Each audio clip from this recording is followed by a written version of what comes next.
This podcast is not meant to be professional advice of any kind.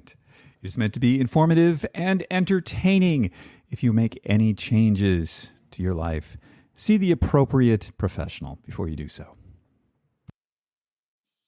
What kind of super ager are you? Go to ageist.com/quiz. Take the super ager quiz, and we'll send you directed, personalized information to help you super age the best that you can. Welcome to Super Age. My name's David Stewart. I am the founder of Ageist and your host on the Super Age Show. We talk about how to live healthier, how to live longer, and how to be happier. And who doesn't want that? Today's show is brought to you by Inside Tracker, the dashboard to your inner health. Go to insidetracker.com/ageist. Save 20% on all their products. Today's show is also brought to you by Timeline Nutrition with their breakthrough product, MitoPure, the first clinically tested urolithin A supplement, which is showing tremendous results for mitochondrial health. Go to timelinenutrition.com/ageist. Use the code ageist at checkout and save 10% off your first order of MitoPure. Today's show is also brought to you by Element. LMNT, my favorite electrolyte mix. It's what I put in my water in the morning, and it's what I put in my water at the gym. Go to drinkelement.com/ageist and receive a free 8-serving sample pack with any purchase. Welcome to episode 165 of the Super Age Podcast. This will be dropping on January the 3rd, brand new year, 2024. The first week of January is always a week where people review the past. Maybe they've been reviewing it for the past couple of weeks, and they're perhaps setting goals, setting targets, things that they want to accomplish for the year. We're going to talk a little bit about how to set goals, some of the fails that I've experienced in my life and I've seen in others, what worked for me in this past year. And then we're going to talk a little bit about the foundational issue, which I find is really critical to this idea of setting goals, which is identity, labels and identity, and the language we use about ourselves and those around us. We're going to dive into all of that after a quick word from our sponsors. Did you know that just pounding water all day is not going to keep you hydrated? You need the right mix of electrolytes in that water to help that water be absorbed properly and also to help your body function well with the right electrolytes. Element, LMNT, contains sodium, potassium, and magnesium, which are critical for helping our brains and our bodies function. One of the unfortunate facts is as we get older, it's harder to drink water, essentially because our thirst response is diminished. So we need to put extra emphasis on drinking water, staying hydrated with the right electrolytes. Of course, if you are pre-hypertensive or have hypertension, check with your doctor before having anything with sodium in it. For the rest of us, though, Element is a great solution. Go to drinkelement.com. That's drinkelement.com/ageist. Get a free 8-serving sample pack with your first purchase. One supplement that I take every day is MitoPure from Timeline Nutrition. It contains urolithin A. There's a tremendous amount of science out there about urolithin A, and it's all very positive. Urolithin A helps us with something called mitophagy, which is cleaning out our older, not-so-functional mitochondria. And at 65, I've built up some dysfunctional mitochondria. Cleans those out, replaces them with new, better-functioning mitochondria. What it does is it helps us with all the energy production in our bodies. Our brains, our immune systems, our muscles, all of those include mitochondria. They're the energy powerhouse, and we want to have the best mitochondria we can. This is why I take MitoPure every day, why members of my scientific board take it, why their families take it. It's a great product. If you go to timelinenutrition.com/ageist, use the code ageist at checkout, and you'll save 10% on your first purchase.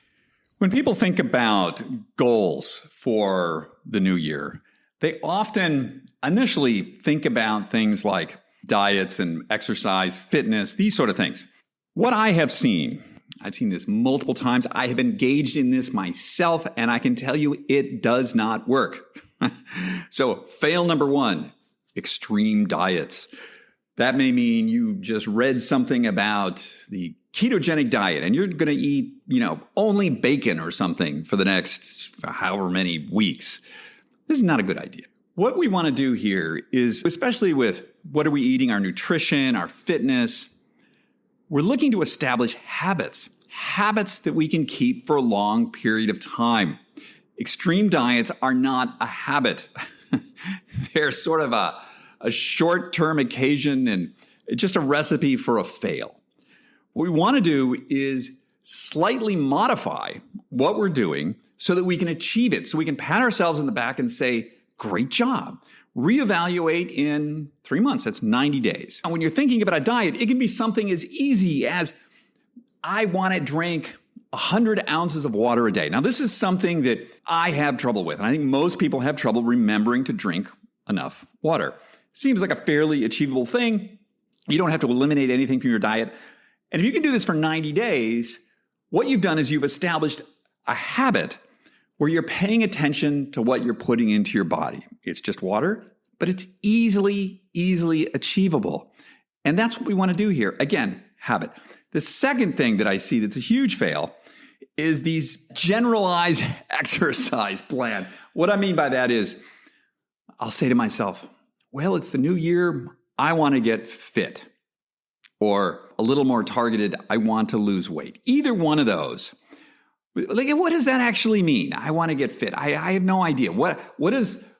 How do you go about that? How do you achieve that? A better goal, if you're new to fitness, would be, I am going to go to the gym X days a week at whatever time. So I'm going to say, I'm going to go Monday, Wednesday, Friday to the gym every day at 7:30 in the morning. You just go to the gym. Because again, what we're doing here is we're establishing a habit you can add on to and keep for the rest of your lives. Because this whole health span, longevity thing, this is not about the next week, 2 weeks, month. This is the rest of your life.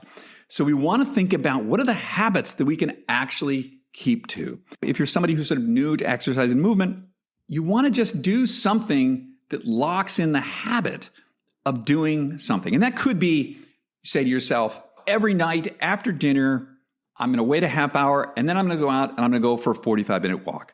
Boom. That's a habit that you can achieve.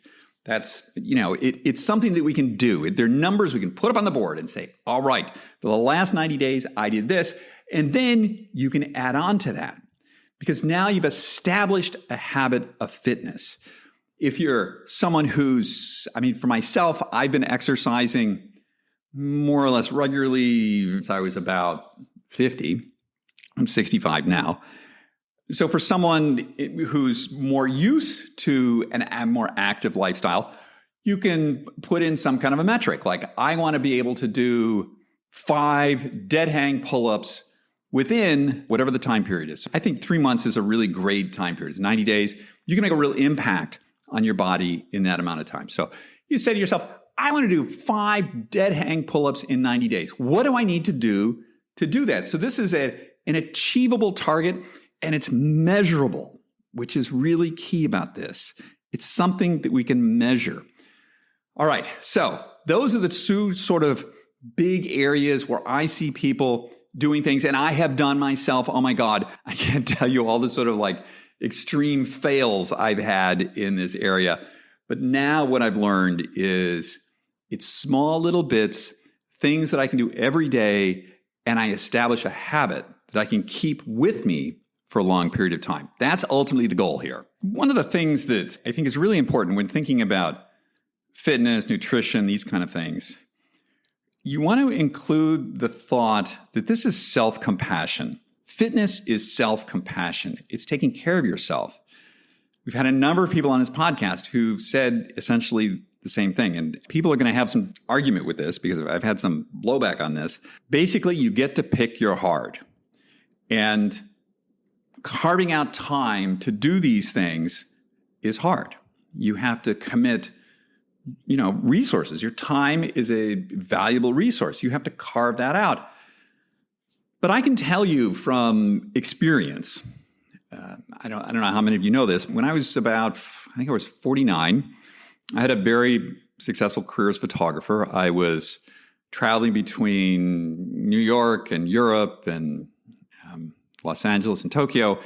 I was doing this fairly often. And what happened was I, perhaps attributed to that lifestyle, I ended up in the hospital for a year. And I had some wacko autoimmune disease called ITP, idiopathic thrombopoiesia, generally something associated with children or women just after childbirth, not so much with a 59-year-old male, but there I was. Since then, and I was subject to a lot of medical experimentation at my own choosing, which ended up with my spleen being removed. And organ removal, voluntary organ removal, is not something one takes lightly. But since then, I've been asymptomatic. I have also gradually, and I want to emphasize this, gradually added to my understanding of what nutrition works for me, what fitness works for me, and gradually implemented these things into my life over the last maybe 15 years. But what I have learned is that this idea of self-compassion is really key to all this. I want to be good to myself. And for me, being good to myself means exercising regularly and vigorously and learning new challenging physical things that I can do with my body.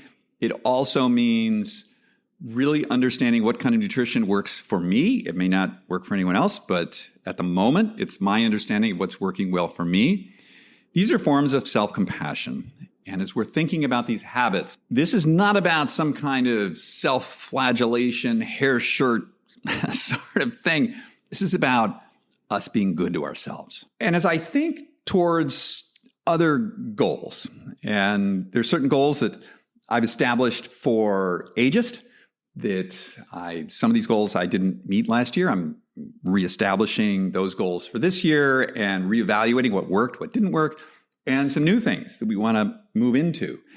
This last year, we launched the Super Age quiz. So, what kind of super age are you? That's been really impactful. We just launched our own sort of Ageist Presents program, I guess, on YouTube called Since You Asked, and that's a lot of fun. And we're going to be doing more interesting things. On a personal level, I'd like to add in something fairly hard, like once a year, something that's not that easy for me to achieve. And I'm still sort of thinking about what that could be. About 18 months ago, I had this idea that I was going to become a master's ski racer. I think I was 64 when I started thinking about that. No, I was 63 actually.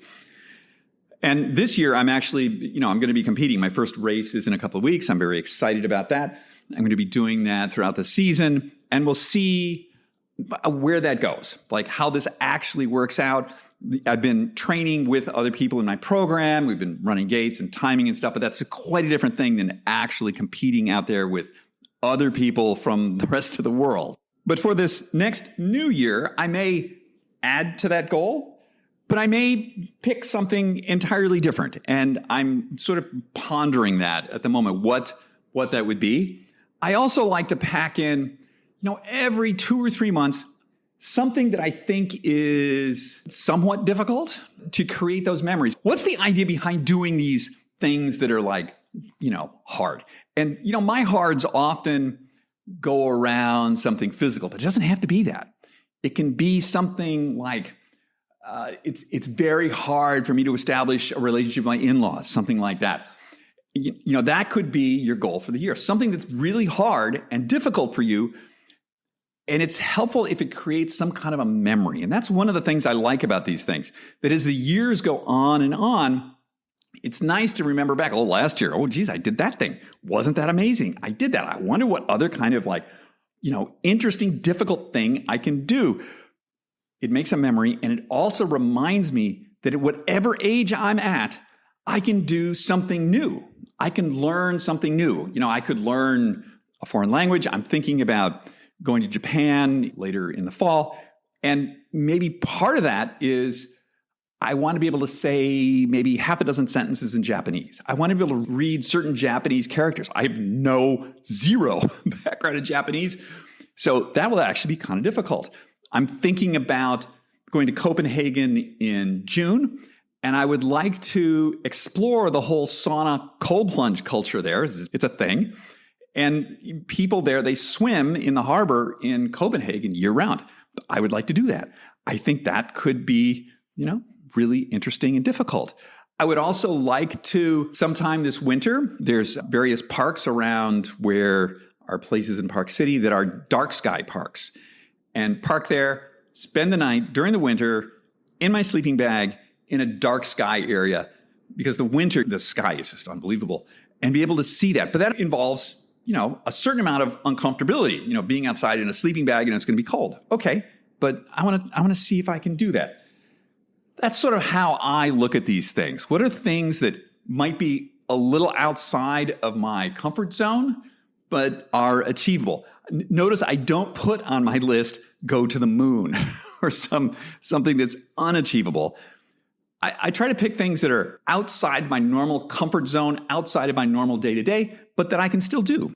Now, foundational to making these goals or things that we want to achieve out there in the world is the sense of who we are. And I think that this is really important. We need to think about what is the language that we're using for ourselves when we talk about ourselves. I often hear people, and it really, it frustrates me when they say, well, at my age, I can or can't do whatever. If you were, that's just the way I am. That's my favorite one. Oh, that's just the way I am. Well, says who? Maybe that's just the way you've chosen to be. It's a label that we often put on ourselves. And one of the things that I heard years ago that I often reflect upon was from a mental health professional. And this mental health professional, she was quite well known. And she said, well, David, all human beings have 3 fundamental core delusions about themselves. What does that mean? That means they're core and they're in a part of our identity, but they are a delusion. I'll give you an example of this.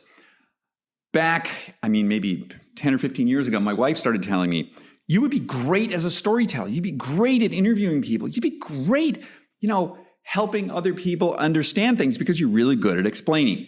And I thought, what are you talking about? I can't do that. I was a photographer. Photographers don't really talk. We're in the background. And what happened was, over the course of time here at Aegis, I found myself by necessity having to talk in front of people. I gave a TED talk up there with, rock climbing, huge things. It was terrifying to me. And I did it. And I lived. I survived. And I realized, oh, I can do that. It opened this door for me about maybe I'm not the person that I thought I was. And this is what I mean by a fundamental core delusion about ourselves. And one of the ways that I found that I can identify one of these things, and it's rather uncomfortable, it's when somebody says to me, oh, you could do whatever, and I immediately react with a no, never, this is just impossible for me. It's actually probably the thing that I could do and that I probably should do or I should explore doing. For myself, that process was years and years and years. I'm just a slow learner. What can I say? But if you feel that sensation, if somebody says to you, you'd be great helping kids, or you would be great on stage, or I think you're probably a really good athlete, and you say, no, I could never do that. Pay attention to that. That's a signal. Because these things are delusions, it's really hard for us. One of the things, the other tricks that I was told once was imagine the opposite of what we assume to be true. So imagine this thing that people are telling you, maybe someone's mentioned to you that you think, it would just be impossible for you, or is just antithetical to your core identity, this way that you think about yourself. Imagine if the opposite was true. Imagine if going on stage, and in my circumstance, going on stage for me now it's just really fun. It's really enjoyable. It's easy. It's no big deal for me. This is completely the opposite of what I thought this would be. And so now I try, and this is really hard, to imagine the opposite of what my assumption would be. Perhaps this thing is achievable. Perhaps it's easy. Perhaps maybe I think like I can never learn languages. Maybe I can never speak Mandarin. Well, imagine if you could. What would that look like? Who would that person be? I think we want to question these things. This idea of identity and the labels that we give ourselves and the labels other people give us, they're super limiting. And I think, especially as we get older, we want to question these limitations. The limitations that we feel we have for ourselves and sort of the conventional wisdom around whoever we are or whatever our circumstances are. We want to beware of this conventional wisdom. We want to be aware of these norms of restraint that are out there. I started Ageist specifically because of this, because I saw out there were these certain conventional wisdom, this certain way that people our age were being portrayed and being told, oh, you can't do this. You should be very scared of whatever. We understand, you're not thinking so well anymore and you're just maybe crazy. That's why we established Ageist, is to expand people's imagination of what is possible. I think each one of us, myself included, every day we feel these limitations that other people put upon us or that we put upon ourselves. And to be aware of that, as we're setting these goals out there for the next year, think about that a little bit. Think about maybe this stuff that you believe about yourself, maybe not all of it's true. Maybe what you're picking up from the media, from stuff that you see out there, maybe that's not true. Maybe we are capable of much more than we think we are. And again, I want to emphasize here, this is not just about physical stuff. Although I think that's a big part of it. I think that physically we are capable of much, much more than we're let on. I mean, I had a doctor once who, we had a physical a few years ago, and I told him what I do, and he looks at me and he's like, oh, so you're active. And I just wanted to slug him. Like, what do you mean active? Yeah, like I train like an athlete. Yeah, I'm active. I'm not out there mall walking. And he was like, yeah, good for you. You can do this thing. But it's not just that. It's how can we use our brains, the things that we can learn. We learn in a different way than we did when we were like 15 or 20 or 25. But it doesn't mean we're incapable of learning. That's nonsense. Of course we can learn. It also means emotionally, we can expand. We can do more. We're not as vulnerable as maybe we think we are. We don't have to be those tough guys. We can, say like, hey, I'm a little scared or I'm a little this, that. Maybe I can help you out. Think about that. Remember that one of the biggest crises we have out in the world today, and one of the huge challenges for people our age, is loneliness. How do we personally deal with that? Well, you deal with that by making new friends, by expanding your circle of what you're willing to do. Somebody asks you to go bowling, you just say yes. Somebody asks you to do whatever, you just say yes. You're not that busy. I got a good friend. I invite him places and he's like, oh, I'm really busy. My dance card's full. Like, with what? Help me to understand that. But his choice. So keep in mind these things as we're thinking about this next year, 2024. Think about all of these things. We talked about initially fitness, nutrition, all this stuff is self-compassion. All of this is self-compassion. It's us taking care of ourselves, helping us to be the best version that we can be of ourselves.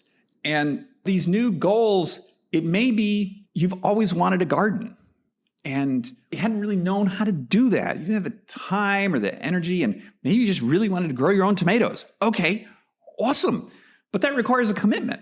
Like that requires a plan. You need to learn how to do that. You're going to have to probably talk to other people about how to do that. You're going to have to go there and dig some dirt. You got to do some stuff if you want to manifest those tomatoes. That could be your goal, and that's a perfectly fine goal. I want to touch a little bit on my experience from the last year of some of the things that worked for me and some of the things that didn't. And I'm going to go back to 2022. In the fall of 2022, my wife and I, we were living in Park City, and we both agreed that we can't stay here. We have to go somewhere else for at least part of the year because it's really beautiful here. We have some good friends here. But for both of our careers and for our, essentially our mental health, we needed more. But it's a big world. Like, what do we do? And so we set a target for 6 months forward to revisit the conversation in the spring of 2023 and have some sort of an idea of where we would go if we weren't in Park City. We're very lucky. We have a lot of options about where we can go.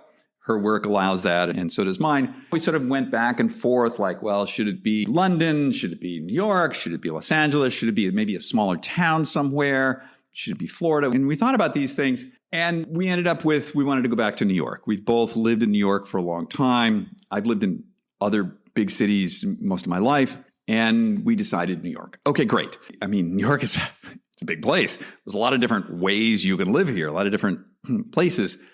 And so then we said, okay, let's give it another 3 months and we'll look at a bunch of different options for that.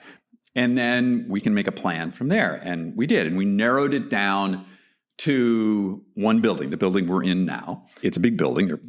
It's 80 stories or 850 units.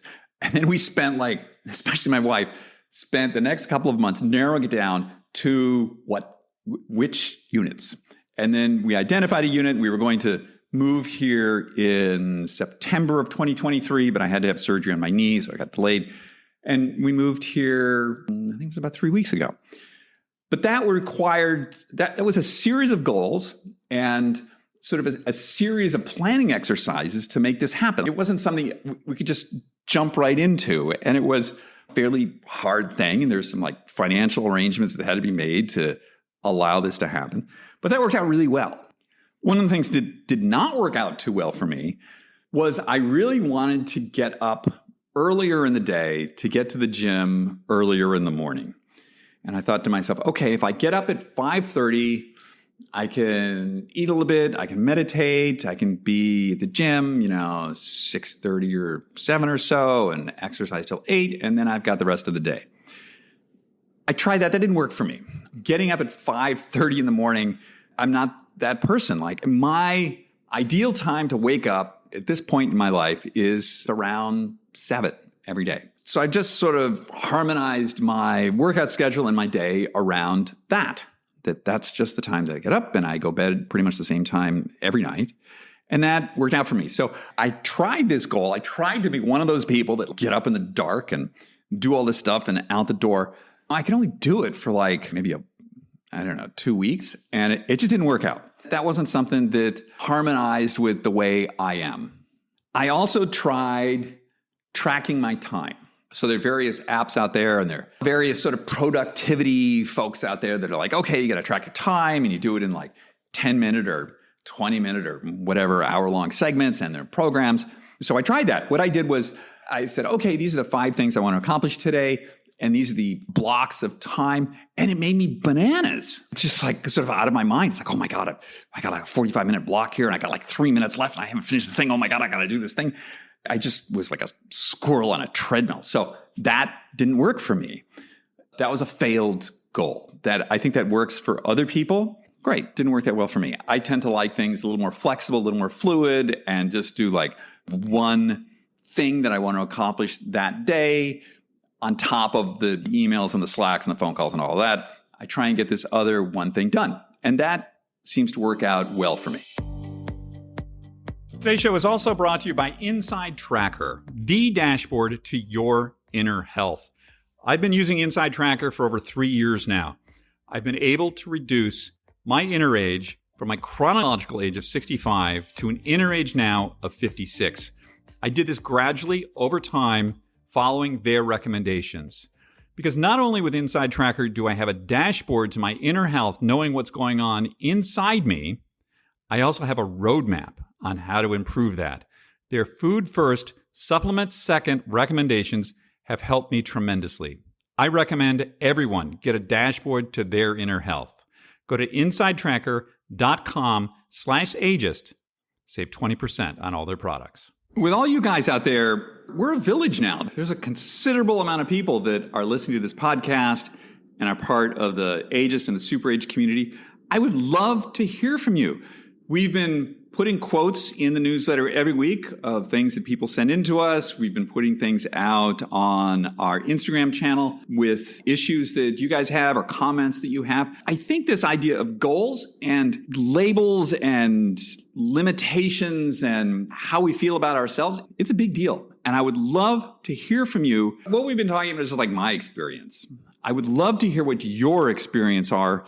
And then we can share that out there with the rest of the village and hear back from them and get a conversation going. I really want to do much more of that this year. I feel that you guys are a tremendous resource for each other. And one of those delusions that some of us may have is that we're invisible or that our opinions don't count or any of that. I'm here to tell you that is a core delusion. It is not true.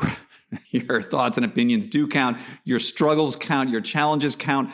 And I really want to hear from you guys so that we can put it out there for everyone else to learn from you. So there are various different ways you can do that. You can shoot me an email, david@superage.com. You can reply to the newsletter, which I get all of that too. You can hit us up on any of the social channels. Maybe that's your jam. And let us know. What are your challenges? What are the labels that you're pushing back against? And what are the goals that's leading you to in 2024? Would love to hear from you. Next week, we're going to be back on our regular schedule. I will be back in Park City, Utah. Really excited about that. And we've got some amazing guests lined up for 2024. It has been such a privilege wrapping up 2023 with all of you. Thank you so much for your time. Thank you so much for sharing this with others. And if you feel like it, hey, leave us a review. We'd love that. And leave us a rating. That helps us too. Until next year. Well, you're going to be hearing this in 2024. I'm recording this in 2023. Until then, everybody have a wonderful week. And I hope everybody had a wonderful new year. Take care now.